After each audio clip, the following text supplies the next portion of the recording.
I have 2:30, Southside time. 2:40. And the Board of Supervisors always get started on time. So, Chairman of the Board, Wiley, if you would do the honors, please. I'd like to call the meeting to order. Next in line would be the approval of the agenda. Will the agenda be approved as submitted? Thank you. It's been moved and properly seconded. Is there discussion? Hearing none, all those in favor of that motion, please respond by saying aye. Aye. All opposed, no. Motion is carried. Other matters, Senator Kaine and Congressman Forbes. It is a pleasure to have you with us. Does the city need to do any action? Is there a quorum here from? No, we don't. City? No, not a quorum. Okay, so that's not necessary in this case. Okay, very good. Well, we are indeed honored to have a number of special guests with us today. Senator Tim Kaine, Congressman Randy Forbes, Delegate Rosalind Tyler, Mayor Mary Person, and I've got to tell you, when I was called last week to set up this meeting, I had no idea. But here we've got Republicans and Democrats. We have representatives from the U.S. Senate and the House of Representatives. My goodness, we have folks from the city here and the county. This has the beginning of a very volatile situation. We're expecting to see the North Koreans walk in.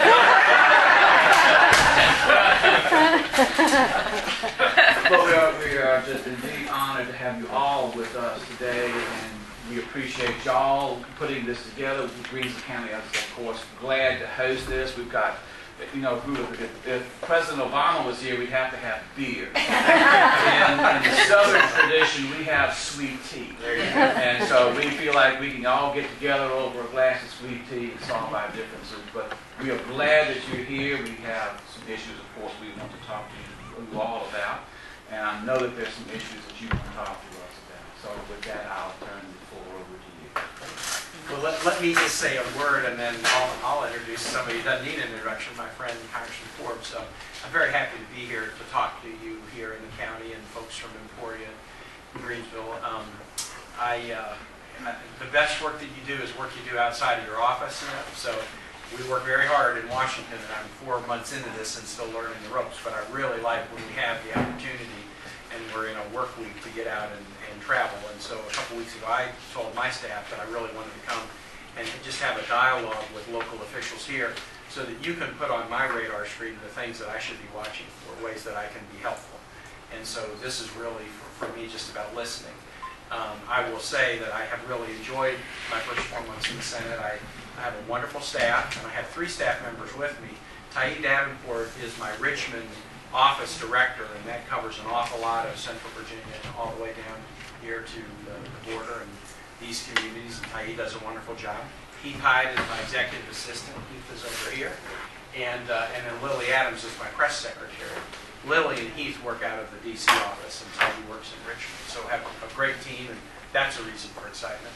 And the second thing that I'm excited about is I am very fortunate with the committees that I'm on, and I know that Congressman feels the same way about his strong committee positions. I'm on the Armed Services Committee, which is a wonderful Virginia tradition in the Senate of having a Virginia on armed services.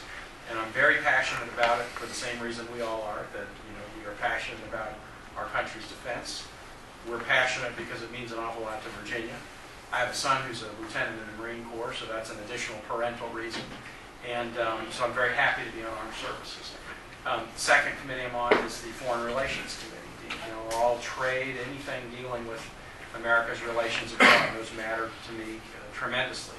Randy talked about North Korea. We're dealing with some challenging situations: North Korea, Syria, Iran, the Afghanistan, and how will the drawdown go. So all these are in the foreign relations sphere, and I'm very excited to work on that. And the last committee that I'm on is the Budget Committee. Now, when I got elected to the Senate had not written a budget for 4 years, since the spring of 2009. And as somebody who's been a mayor and a governor, I was agitating, we got to get back to doing budgets again. The House was doing budgets every year. Some of us might have liked or not liked pieces of what they were doing, but they were doing budgets. But the Senate was not doing budgets. And so when I was put on the Budget Committee, along with others, I started to really agitate for we got to start doing budgets again. And we actually passed the Senate budget on the 23rd of March for the first time in 4 years. And now the House has a budget, and so does the Senate. And so we're trying to find, what is a path forward where we might be able to take these documents, and they're very different documents. But you're used to that. We're used to that. You have to find ways to resolve differences. And so that's what we're working right now on budget. So those 3 committees give me an opportunity to work on issues that I hope would be helpful. Last thing I say before I'll introduce Congressman Forbes is I started my career in local government. So, working in the city hall or working with county supervisors is something I know the challenges. I was a city councilman for 2 terms and a mayor for 2 terms in Richmond. And I've always been fortunate. I've always been happy that I started my career in local government. I'm a Democrat. I was a Democrat then, but we didn't run with party labels. We just all ran nonpartisan. That was an important way to start my political career because it taught me that the label was not what was important. It was trying to find ways to work together. And so as I hear about, just listen about the issues that matter to you and ways that I can be helpful in Washington, I'm going to kind of use a little bit of my local government, background to try to, figure out ways to strategize ways together to be helpful. Congressman Forbes, as you know, is your congressman, but had a wonderful career beginning in 1990 in the House of Delegates before he was elected to Congress in 2001. 2001, we were elected to Congress. And he's somebody that I've gotten along with very well at the state level in one way, and now that I'm serving in the Senate, we have a good delegation, Democrats, Republicans, House and Senate. We work together very well. We don't agree on everything. I don't agree with my wife on everything, but I try to get along with my wife. I can assure you. And I've always been able to get along very well with Congressman Forbes. So with that, I'll turn it over to you. Well, thank you, Senator Ray. Let me begin by saying that we live in some very tough times. And everybody that wakes up in the morning today, unless you're on a different planet, you pick up a newspaper, you connect to the internet, turn on the TV, and there's plenty on there to depress you. We live in a 24-hour news cycle where I think people love to escalate the negatives as much as they can. It can get us depressed. It can get us down. You don't hear a lot of the good stuff. One of the good news stories that I don't think you hear enough of is that we do have relationships like this in Congress. And believe it or not, this is a rare thing that you have. Not that we would have this meeting, but Senator Kaine, I think, has done a wonderful job of trying to forge those relationships from the first time that he came into office. He and I have met on defense issues. As he mentioned, he sits on the Armed Services Committee in the Senate. I chair the Sea Power Subcommittee and the Armed Services Committee in the House. And it's very important that we're working together on things that relate to Virginia, and we do very, very closely. You don't see that in a news article. You don't see that in something that comes out. In the State of the Union address this year, he and I sat together on the floor, and we actually critiqued the president when he'd say something that we didn't think was accurate. The senator would look at me and he said, "That's not right," and I looked and said, I mean, it's not that we were judging him. It's just we're trying to find common ground of things that we can move forward on. And then when we had an opportunity to do this, we thought it was a good idea to be able to come and listen to you together. The major thing I disagree with him on is that I always agree with my wife. I had a debate. She was calling me on the phone. I don't think either one of them took my side. Curtis, Dee were back there talking. Where's your money, on Shirley or Randy? I lost very quickly on that, but I know we can at least act like we don't always agree with them. But there's a lot of things we can do when we form partnerships and come together and look for those things. And it's especially true, as the senator mentioned, on state and local government issues. And so that's why we just appreciate you guys coming here and being willing to talk to us. And our goal today is not to give you speeches. The senator could take an hour and spend just on the issues he's working on one thing. I could do the same thing, and you'd walk out of here, and maybe you would have said, "Well, I didn't know that," but we wouldn't have accomplished what we want. And I think both of us had a goal coming here today and listening to you. And then hopefully some common sense finds its way, into the process so that we can help forge solutions, which is what this is all about. So thank you guys for what you're doing. And with that, I think we'd like to throw it open to you guys for your thoughts, comments, questions. We'll try to do the best we can to to respond to them or to just simply take them down and go back. Let me take 1 minute if I could. I want to introduce Curtis Bird. Is located physically in our Chesapeake office, but you've seen Curtis up here a lot, and also with Ron White. Curtis does a wonderful job for us in monitoring that. And Dee Gilmore is my chief of staff. Dee has been with me since I was elected to the House of Delegates 20-some years.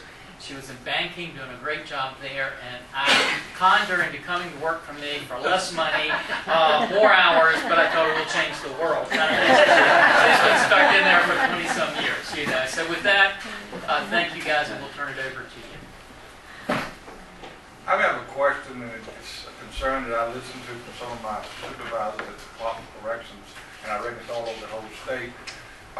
The issue over health care, and I know you listen to it a lot. And for example, Department of Corrections this year, they're giving us a raise, but in turn, our health insurance is going up, and we're going to lose some of the benefits of the health insurance. So theoretically, I'm farther behind today than I was last year or the year before. And it looks like this health care issue is a big issue, and somebody's got to step to the plate. I called yesterday, my wife had to have some x-rays run today, and I called, and Blue Cross no longer accepts Emporia, Petersburg, and Franklin, I think it is, on what they will pay. So I've got to come up with extra money to pay for a MRI, for example. And because it's just, they're cutting back on what they get. And there again, like I said, we get a raise, but it eats it up in health care. What can be done to help consumers out on this? Yeah. Want me to start? Yeah. So, I mean, we clearly got a lot of work to do. Yeah, well, I was a supporter of the Affordable Care Act, and still am, but I don't think it's solved the challenges, and there's a lot of challenges that we still need to solve. Premiums, policies that you pay more, you get less. That's right. These are challenges, and they're part of a big picture challenge, which is the whole healthcare system in the country. Our Medicare budget is dramatically increasing at much faster than our rate of revenue growth. Medicaid covers some, and expenses that are in the healthcare area, that's going up very fast. Healthcare expenses that companies, what they're having to pay to cover their employees are dramatically increasing as well.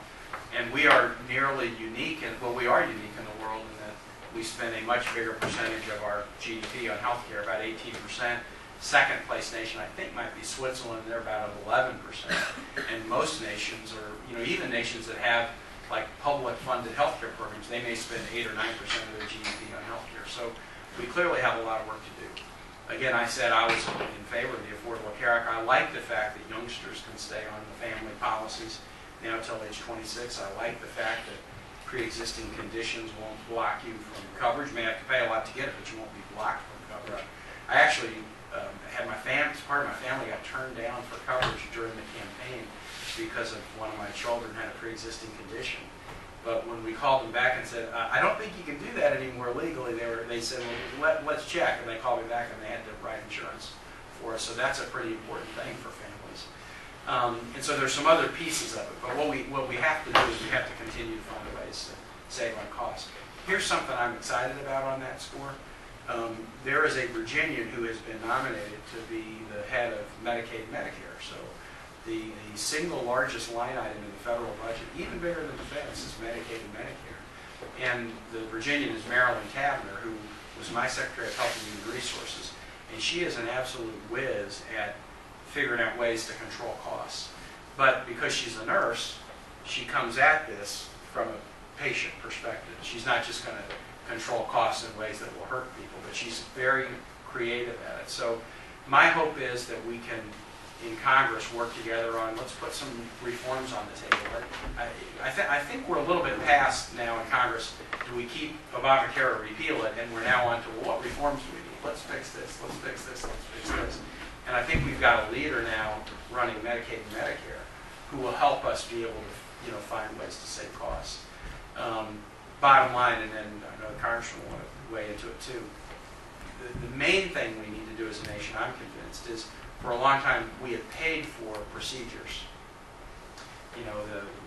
Whether you're paying privately or whether you have an insurance company, the way we pay in this country is we pay for procedures. And we've gotten more procedures, and the best procedures. We have some of the best technology in the world. but we haven't necessarily gotten the best health. And other nations have systems where what they pay for is health and outcomes, and they tend to have much better health, and they actually spend less than we do. So some of the big picture reforms that we can do are actually changing how we pay. And if we do that, I think we can be healthier, and I think we can spend less money at the same time. Yeah, I think, first of all, you're absolutely right. It's a huge issue. And as the Senator mentioned, there's some things that I think all of us can agree on. One of the things that I agree on is that we need to find ways to cover people under 26 and pre-existing conditions. I think you'd probably get about 80% of the members of Congress that would agree on those issues. But the problem is, today the kind of buzz phrase is comprehensive solutions. You know, we want to do everything where we come in a room and we solve all of it with one big, massive piece of legislation. The danger with that, and I don't mean this in a negative fashion, well, a little bit of a negative fashion, but you know, it was kind of captured by Speaker Pelosi's comment of, we've got to pass this to know what's in it. And while we kind of made a little fun of that, there was some truth to that, because today, yesterday I had someone who's doing a big healthcare thing in a major hospital, and they came to me and they said, can you tell me in 30 minutes all of the concerns we've got with the Affordable Care Act? And I said, I couldn't tell you that in 30 days, you know, I mean, because nobody knows. We don't have all the regulations.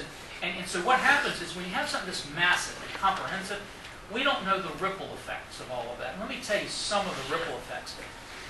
Insurance policies, like them or not, hate insurance comes in. Believe me, some of these guys do terrible things.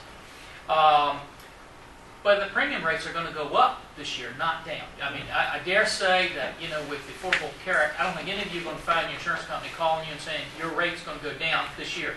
That was kind of an indicator, at least an implied thing that's going to happen. It's not going to happen. Second thing is, don't take my word for it. You know, I'm a elected official, but pick up the phone and ask your doctors.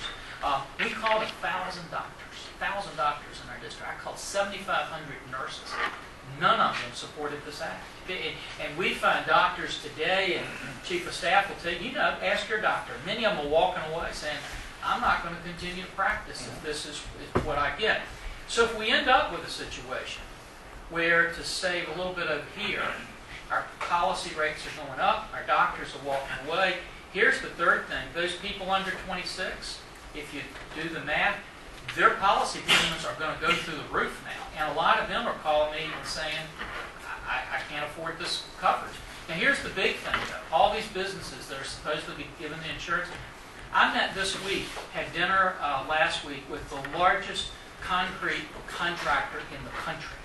And he told me this got thousands of employees. He said, look, we are cutting out all our health care for all of our employees. It's cheaper for us to pay the $2,000 penalty than to mess with all these provisions. And you're going to see that ripple effect coming down. So I think where the Senator and I would definitely agree is it's a big problem.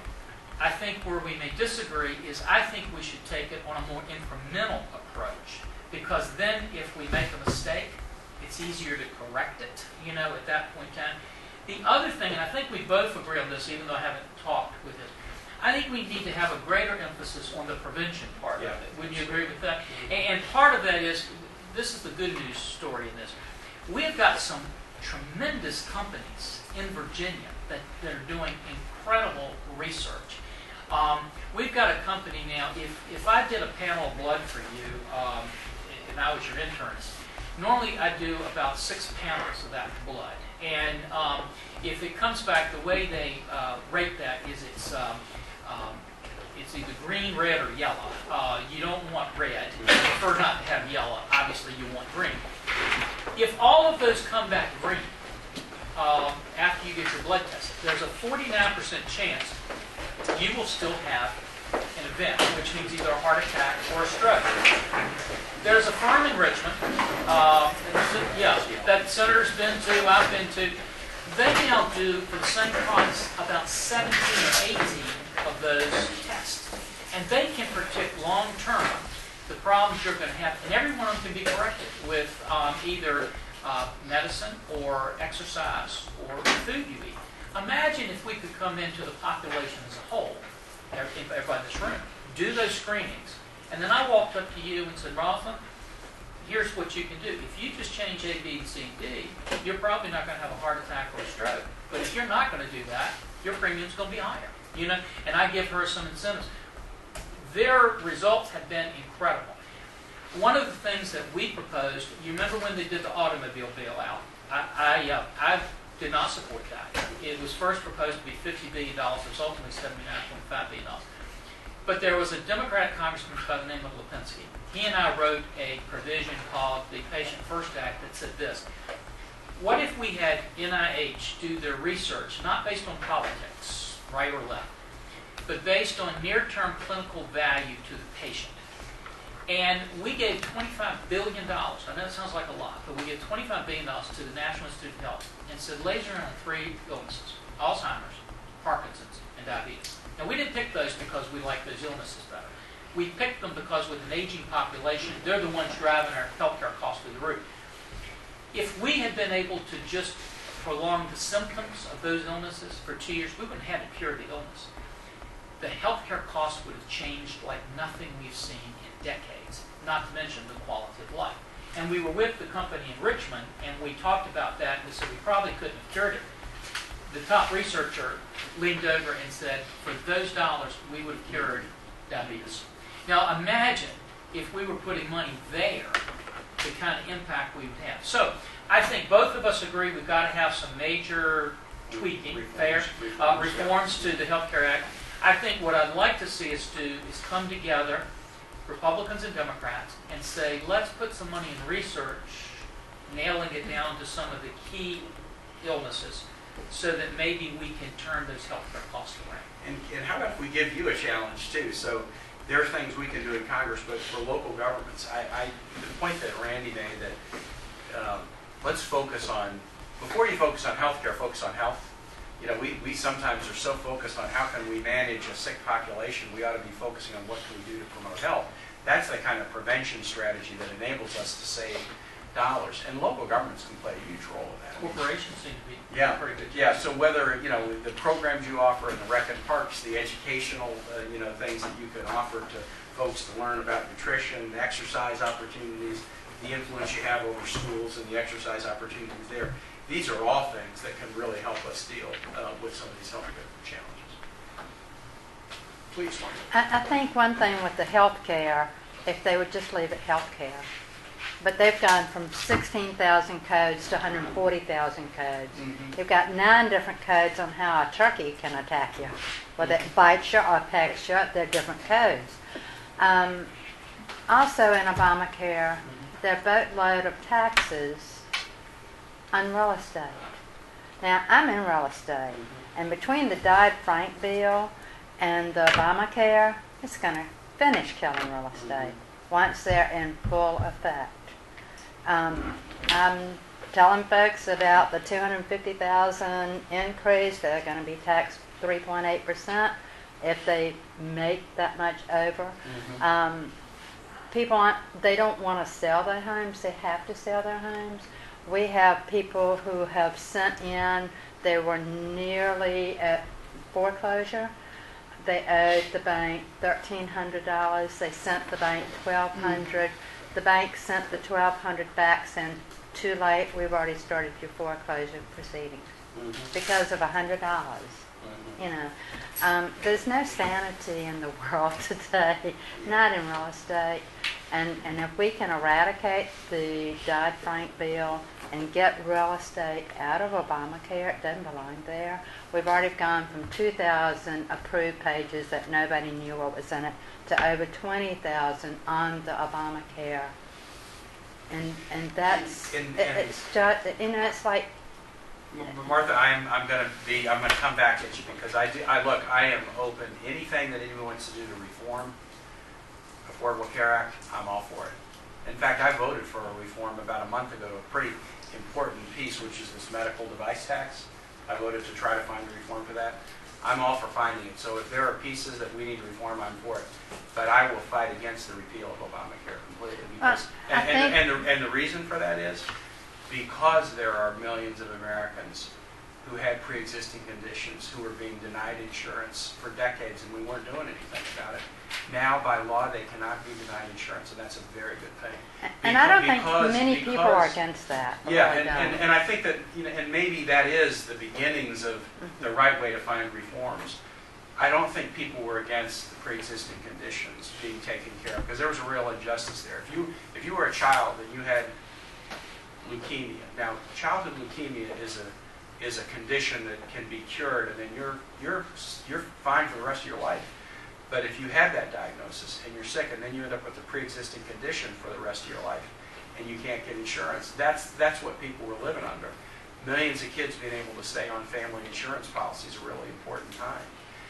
Seniors being able to get prescription drugs at significantly reduced costs is very important. Seniors being able to get preventive care, talk about prevention, free under Medicare. There are pieces to this that I think are very powerful. Businesses that can take tax credits if they do buy health insurance for their employees. Better funding for federally certified community health centers and free clinics that are safety nets in a tough economic time.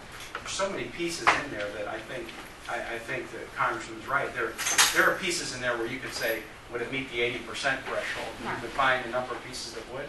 And so maybe what we need to do is kind of put our arms around those and say, okay, well, these we're going to preserve. And then we need to make adjustments and changes on the others that won't unravel the things that we want to keep. And I'm all for that. So whatever the particular critique or concern is, I'm not on the health committee. Now, are you on you're on it? So neither of us are on the committees in each body, but we're on the floor talking about these issues all the time. And as I say, I just cast my first vote a month ago to take a piece of the Affordable Care Act and change it. Because I felt like we could do better, and I'll continue to be open to that. Martha, there's I don't know if you ever watched I Love Lucy or not when you were growing up, but my daughter loved I Love Lucy, and there's one episode in there. Yeah, I'm young enough to be your daughter. I probably watched it. I'm kind of bringing you with me here, and remember, it's been on repeat. So I know you never watched the original, but I did. But they have one episode in there where they had a Christmas tree, and they were trying to begin trimming the Christmas tree. And so they snipped a little bit off, and then Fred snipped a little bit off, and then Ethel snipped a little bit off. And by the time they finished, you couldn't recognize it as a Christmas tree.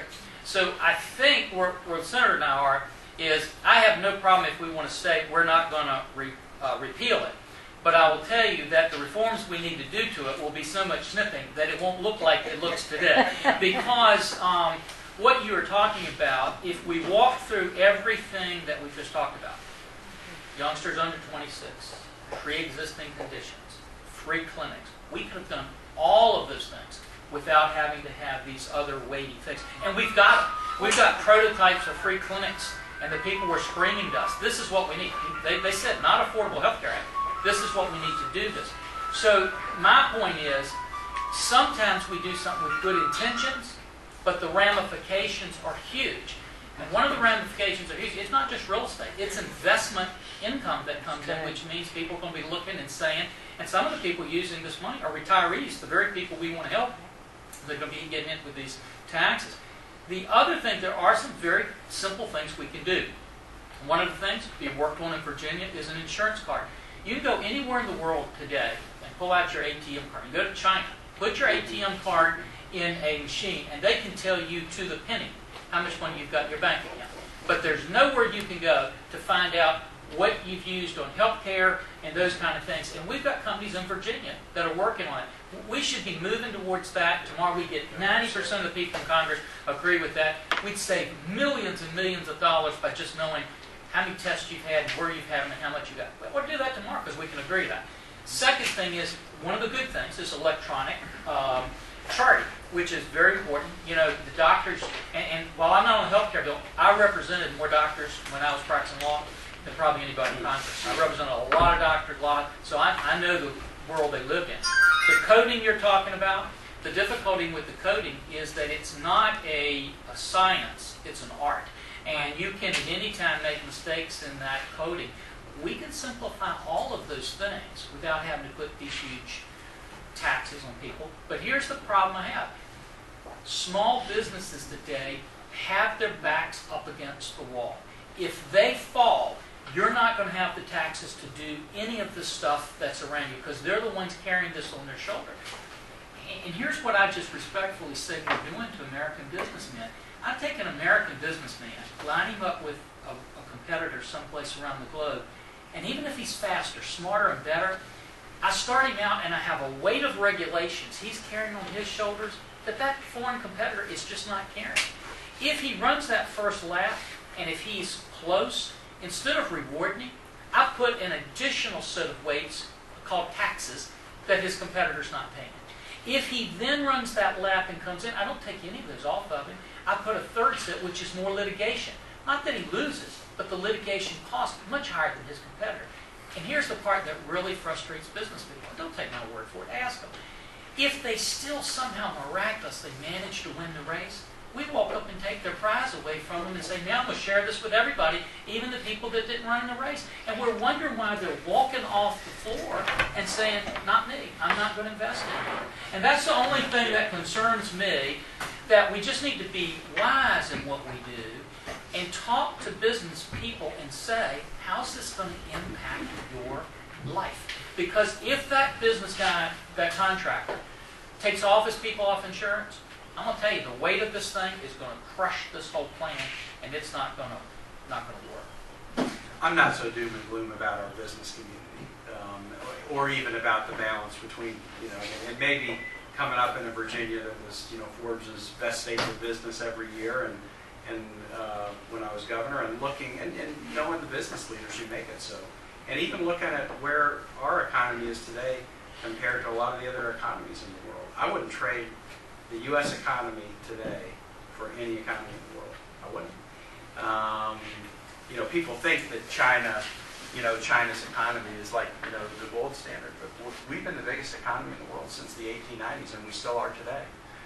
And we've got a lot of, there is a global challenge that many economies are suffering. Spain with a 27% unemployment rate, and China with massive environmental challenges that are causing their growth rate to slow. So we got things to fix, but I don't think we're doing that badly. I just don't.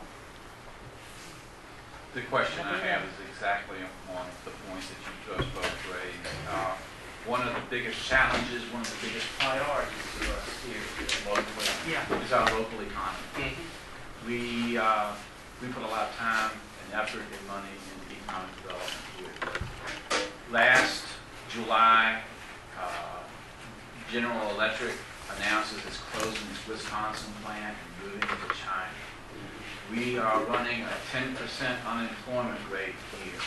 We're a community that needs jobs, wants jobs. We're trying to do everything that we can to entice economic development in this community. But it seems that we have a national incentive package for large companies to move offshore. And it is almost gut-wrenching at times when you hear company after company moving out of the United States going to a foreign country. Is there something that perhaps that should be done or considered to de-incentivize companies going offshore and encouraging them to invest here in the United States, perhaps in rural localities in Virginia that so desperately need jobs?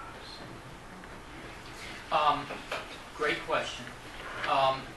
The only thing I think is we start out with a basic policy choice. Do I want to de-incentivize our citizens to do things, or do I want to incentivize them to do anything? And that's more than semantics. Let me tell you the difference.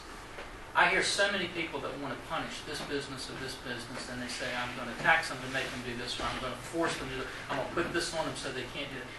You never build a strong economy by doing that. What builds strong economies is when we see people in their garages and in their dens sitting around thinking, I've got this idea, I can make this thing work, and I'm so excited about doing it, how do I get out there and do it? And the other thing is like with our children sometimes. We want to tell our children what to do all the time, and we spend very little time just sitting down listening to them and saying, tell me how you really feel about this. And when they do, sometimes we step back and say, oh my gosh, I never really looked at it from your perspective. I think the first thing we need to do is ask the people who are doing the jobs, who are creating the jobs. And we do that. I mean, I know the Senator does. I bring them in my office all the time. You can bring them in. I can let you pick any 10 you want and bring in this room. And I can guarantee you 7 of them, maybe 10 of them, will have the same answer. When you look and say, why do you take your jobs offshore? It's not just to make an additional buck. They always tell me the same thing. Every single one of them says this. They'll say, look, I'm getting crushed with the taxes that I'm having to pay because I'm paying taxes for everything I make anywhere in the world.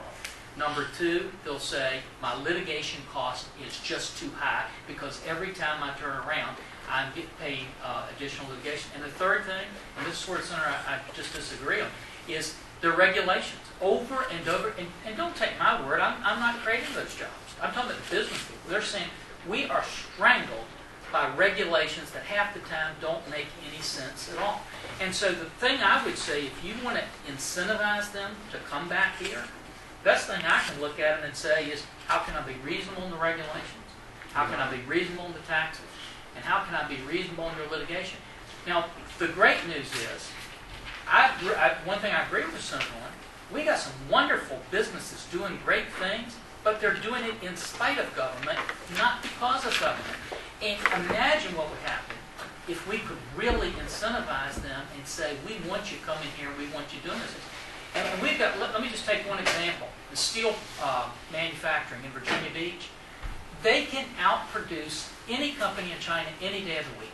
And the way they do it is through their technology and their workforce and those kind of people. And they'll take Sabra plant, which many of you know here, produces more hummus than anybody in the world, and they did it in a down economy. You know. But the key thing I think we have to do, I'll close with this. There's another big manufacturing plant. All of you would know their name if I mentioned it to you. Not too far from here. I went in there last year and met with them, and they spent 30 minutes with their board, everybody, making a wonderful presentation to me. At the end, they looked at me and they said, well, what do you think? And I said, I don't know whether to be depressed or to be apologetic to you for what we have done here. And they said, what are you talking about? I said, and listen to me on this and don't throw anything at me when I tell you this, but I said, for 30 minutes, you guys have come in here and told me what you've done for the United Way.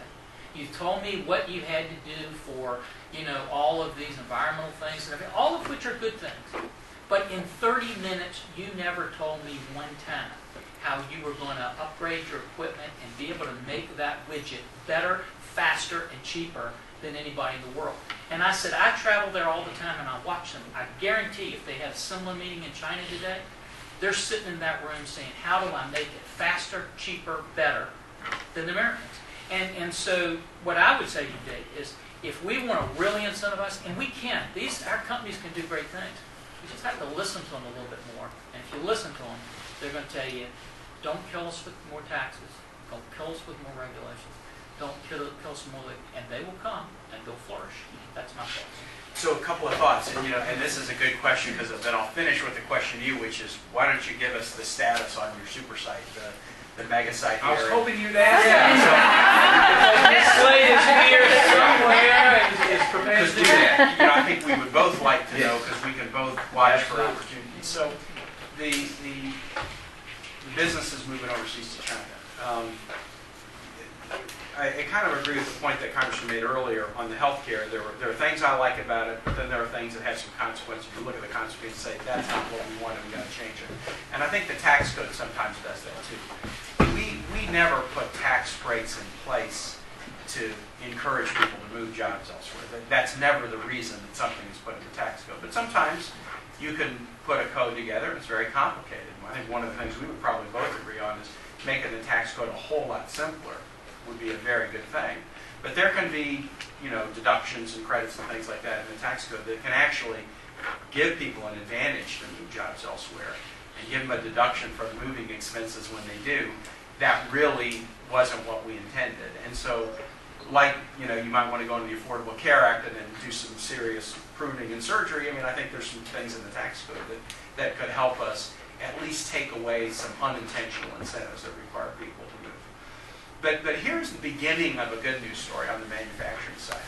and this is happening in Virginia. If you just saw the Time magazine over the last 2 weeks had a cover story on American manufacturing, and they mentioned a deal that I worked on a lot when I was governor, which is Rolls-Royce wanted to build the next plant to build the components for future civil aviation aircraft engines. And the competition was between Singapore and the United States, and in the United States it was between Georgia, Virginia, and there might have been one other state.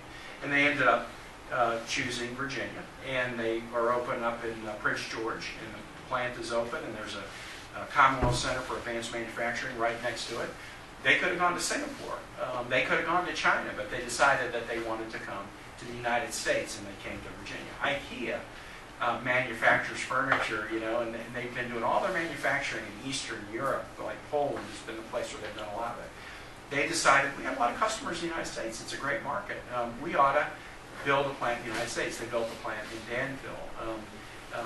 Canon, which has been a huge success manufacturing camera and copying equipment down in Newport News, did a massive expansion, more manufacturing capacity there. What some companies are realizing is that labor costs used to be so much cheaper elsewhere. Well, that cost is kind of narrowing down a little bit.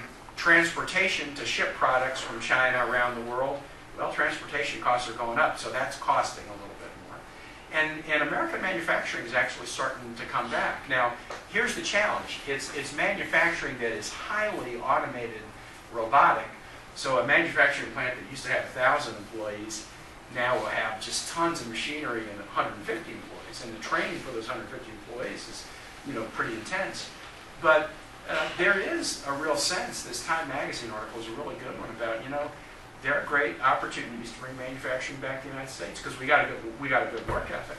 We have educational institutions, community colleges, and workforce development that can train people to do the jobs. So what we really need to do is harvest our strengths, which are largely in the education workforce side, and then really show we're the better place to do these jobs than elsewhere. And that's going to, so I would say some reforms on the tax code side probably would make some sense to take away some of the incentives to move. But take advantage of this nascent, you know, return to American manufacturing, and especially the reason that Rolls-Royce chose Virginia over Singapore is that we agreed to put this, it wasn't because we put the most incentive dollars on the table. Sometimes there's a little bit of a myth that the way you get the deals is you put the most money on the table. In this case, that wasn't the case. We agreed to put the Center for Advanced Manufacturing that was a combined project of Virginia Tech, EDA, Virginia State, and the local community college. I think it's John Tyler. We would put it right there so that we could train people for these engineering disciplines. And that has attracted Rolls-Royce. There's going to be some other companies moving into that Crosspoint, I think it's Crosspoint Industrial Park. They're coming in because of that advanced manufacturing center. So I think, you know, a key for here is you know, let's figure out the way to leverage the educational assets and things and really sell Virginia. We're third in the nation in percentage of kids that pass AP exams. We got one of the best higher ed systems in the nation, you know, and we've come a long way. I mean, everybody, so many of you here lived through times where education wasn't a value in this Commonwealth. Well, now, Democrat, Republican, North, South, East, West, it's a value. You know, we really are into it, and we can be, you know, we can show that we can outcompete others. So, you know, there are changes we've got to make. I mean, you know, we have some differences about which changes, but we're both pro-reform people. We're both people that would say, well, if you're going in and you find an obstacle, then, you know, let's whittle the obstacle then. Let's make it easier. But, you know, we'd love to work with you on this mega site to try to find, because I know when I was governor, the one big one that we, you know, we had on, well, we never really had it on the line. We were casting it until it was Toyota. Right. We would have loved, you know, obviously Toyota to come to Virginia, and they decided to build their manufacturing plant elsewhere. But this is a good site. Great transportation access. It's a good site. So why don't you tell us now what we can do to help? Toyota was our first major client that we were able to show NAMAC. Got it. It's Mid-Atlantic Advanced Manufacturing Center. Natalie Slade, I think, is here. Here she is. She is our Director of Economic Development. But following Toyota was VW. And we were in the final three in the consideration of Volkswagen. Of course, they chose Chattanooga, I believe. And so we were also looked at by Rolls-Royce. They chose Prince George, and that's fine. But we've had some really high-powered folks look at us, and our time is coming, but we just need a little more help.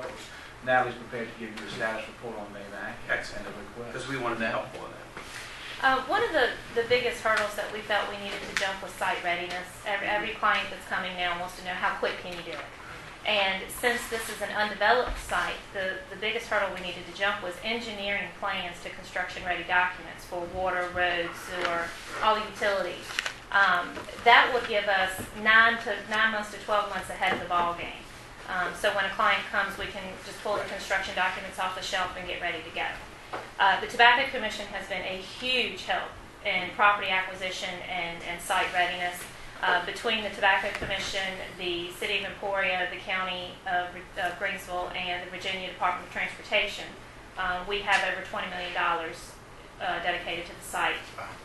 We've been very, very pleased that the Tobacco Commission saw the importance of developing sites like this in Virginia so that we are ready for the next big industry. We have received money from the Department of Transportation to engineer the road. It's about a mile and a half up Otter Dam Road, which is right off exit 13 here. It's a rural road at the moment. We need to upgrade it to industrial standard.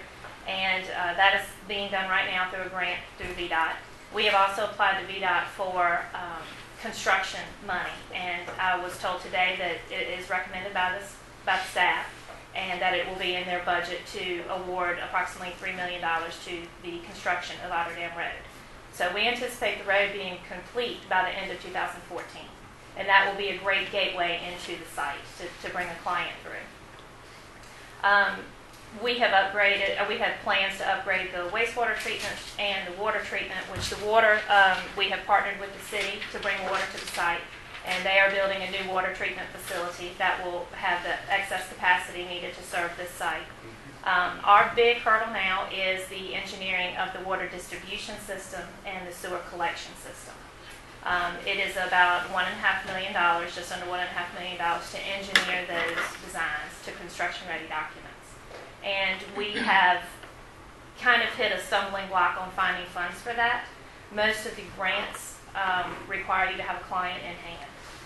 And unfortunately, if we wait for a client in hand, it will be closer to an 18-month to 2-year process, where if we can go ahead and engineer, we're closer to just a 9-month to 12-month building process.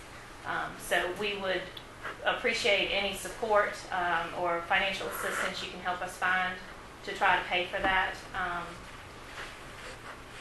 The lending agencies will help, but again, there's no revenue coming back until there's a client in hand to try to pay for those. I do have business plans for you all both to take with you, and a letter asking exactly what I just said about the numbers. We're very excited about this opportunity. We have had great support from the state on marketing efforts. The new Virginia's Growth Alliance that was formed is our new regional marketing alliance here in Southern Virginia, and they're very supportive of this site. It's not if, it's when. It really is when this site is going to be developed. Okay, I think the key thing, though, if we come back to what Dave raised originally, is the key to getting these businesses is not disincentives for them, but incentives in how they get here, whether it's education, whether it's tax litigation, or whether it's making sure we have a facility that's capable of it. The toughest thing, I think, is, as you know, we're in a situation where there aren't any earmarks anymore. We can't direct those funds down there, and it makes it incredibly difficult for us on projects like this to be able to get those dollars there. I think what we can do best is come together jointly, House and Senate, and try to do what we can do to help you with that funding. But it's a tough lift because, as you know, a lot of localities looking for Hopewell right now is that, their wastewater treatment plants and where they are is about to kill, many of their businesses and all that are there. So we thank you for those plans. We'll continue to look at them. And even though there are no earmarks, there are grant opportunities on occasion, and his team is very good at searching those out, and we're getting better at searching them out too. So having a plan will help us know what to look for. One more question about this. If you had your druthers, if you could just say, this is exactly the kind of business that we would want to do on that site. A Toyota is a large manufacturer with a lot of jobs. That would be one kind. I did a deal when I was with Clarksville, where it was a different kind of a job. It was an EDS facility there that is just a massive building filled with computers and machinery. They get a lot of personal property tax on it, but it is not a huge employer. They didn't necessarily need a huge employer based on just the population. I mean, this building is probably a $500 million capital investment and about 75 jobs. But are you looking for something, would your desire be to find something that would be pretty We would love to heavy have on a the data center. employment side? In fact, we have the old Purdue building. Yep. It's 40 acres of property. There's two buildings there. One's a concrete building. The other's an old metal building, which probably should be torn down. But we have looked at that, making that into a gigapark, where we could have 2 or 3 or 4 different data centers there at that one location. We just haven't been able to get over that hurdle. We've been working with Michael McNeely, who used to be with the partnership.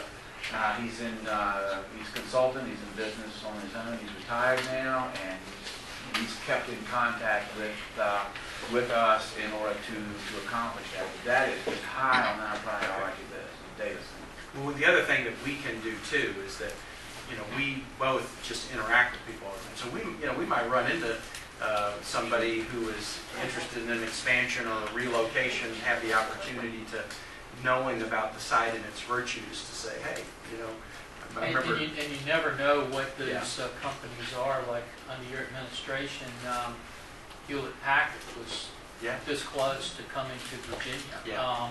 And relocating their headquarters for modeling and simulation here, and then downturn the economy. So I mean, you never know what's out there, and I think the great thing y'all have done is to be ready, but not lock into one particular kind of business, which I know you wouldn't do. And since we was talking about economic development, that's why the no-toll issue on 95 was such a counterproductive to our economic development. You cycle. won. Yes, we won. Yeah. And But that's I'm why glad you did. reasonable. And we were both with you. Yeah, we thank you for that. No space between us on that.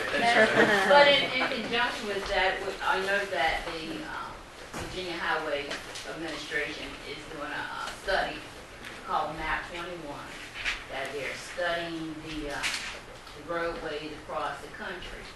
And I know that the review for that particular survey is going to come up probably in the next year. And we want to just alert you that please look out for it as far as no tolls on 95, especially here in Southside Virginia, because that might be one of the recommendations that the Federal Highway Administration may come up. And again, that would have an economic impact.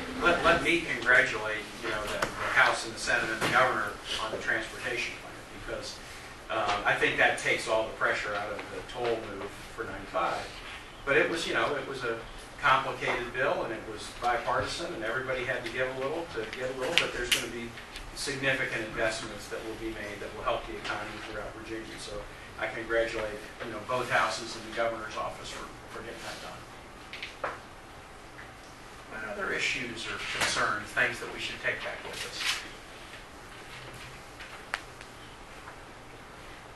Come on, City, speak up. I know y'all got some problems. Come on. Yeah, that's right. We have it from the Emporia side here. So. Y'all been doing good. We have. Can I just say one compliment?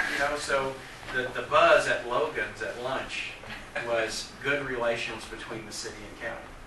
That's not something I take for granted in any city and county in Virginia.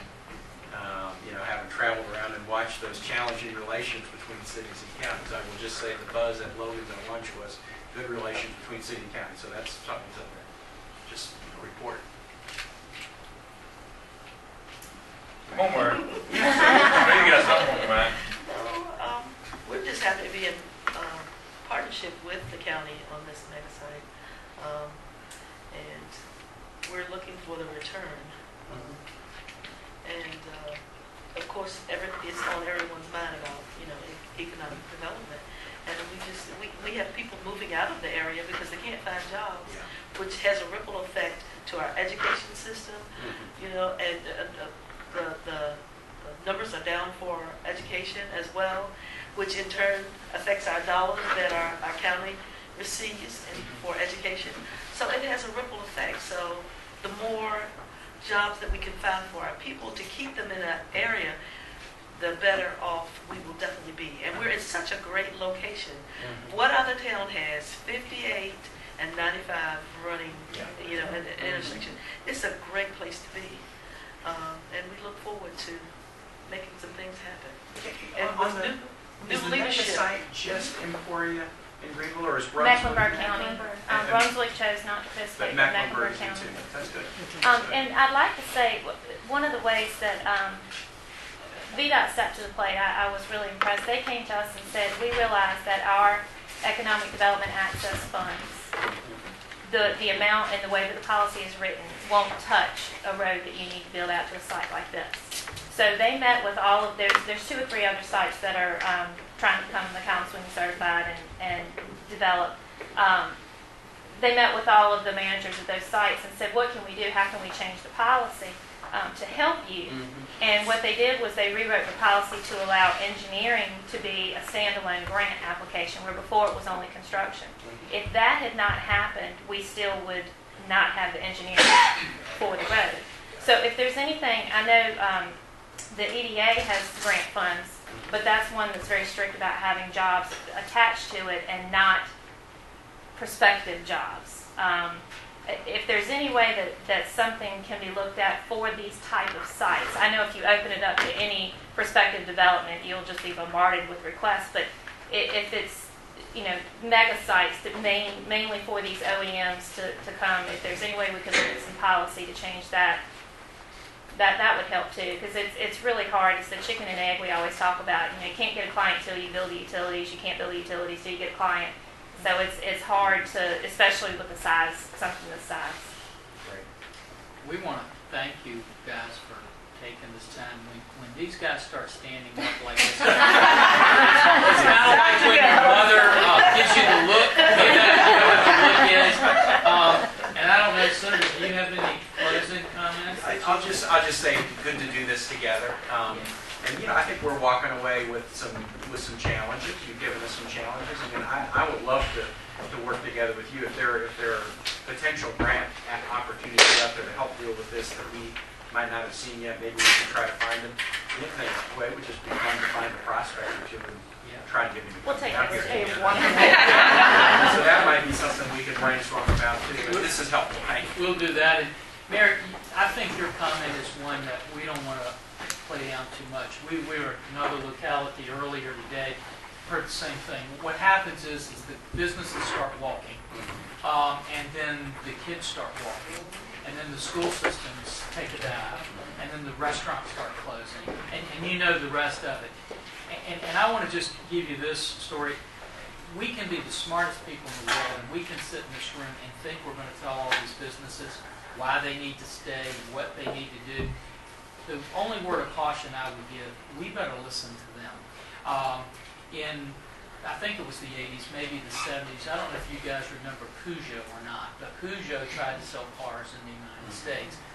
And Peugeot had the best engineered motor in the world. And the cars weren't selling. So they hired J.D. Powers to come in and do a review as to what was wrong and why they weren't selling. And J.D. Powers did it, flew to the home office of Peugeot, walked into the president and said, here's your problem. American drivers, when they get in a car, the first thing they do, and all of you remember the days when they do this, they put in their ignition and they press down the accelerator. You know, that's how they start their cars.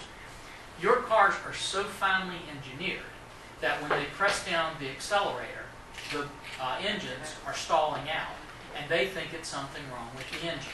And so J.D. Powers' recommendation to the president of Peugeot was, change how you engineer your motors so they can press the accelerator and start the car. Now, the president of Peugeot stood up at his desk, pounded on the desk and said, those stupid Americans, true story, our cars are engineered better than any in the world. We are going to educate them on how they start a car. Now, how many Peugeot dealers do you know of today? And so what I'm saying is, we don't want to be like that to our businesses, to say, we know you need ABC. We better just listen to them and say, what is it that's driving you out of business and what do you need, and try to get them that. And if we do, I think we've turned this thing around. We've got some great companies, and we're going to work together. I know you guys are working together. We want to be a partnership, and we'll get some solutions. So, thank you guys. Thank you.